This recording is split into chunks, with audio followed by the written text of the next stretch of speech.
कि कितने fundamental right Indian constitution में हैं, लेकिन बहुत कम लोगों को पता है कि कितनी फंडामेंटल ड्यूटीज़ हैं हमारी। तो क्या fundamental duties originally Indian constitution में थी? नहीं थी।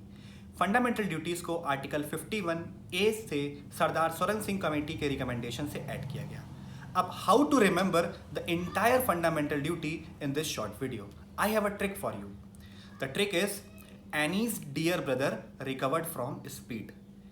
ANIS, Annie's dear, DEAR, dear brother, BROTHER, brother, recovered from SPEED. इसको आप लिख लीजिए। फिर A से आता है सबसे पहले नेशनल एंथम, फिर N से आता है हमारा नोबेल आइडियल, फिर I से आता है हमारा IS से आता है हमारा इंटीग्रिटी एंड सॉवरेनिटी। एनीस पूरा खत्म हो गया। फिर एनीस के बाद आता है हमारा डियर, डियर से हो गया हमारा डी से डियर, टी से डिफेंड। फिर एनीस डियर ब्रदर, ब्रदर से आता है हमारा brotherhood, sense of brotherhood. Recovered से आता है हमारा रिच हेरिटेज। फ्रॉम से आता है हमारा फॉरेस्ट।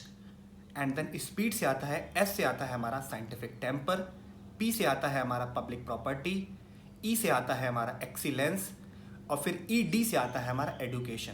तो इसी तरीके से article 51 clause A sub clause A से लेकर एफ तक के सारी फंडामेंटल ड्यूटीज़ हमको याद हो गई।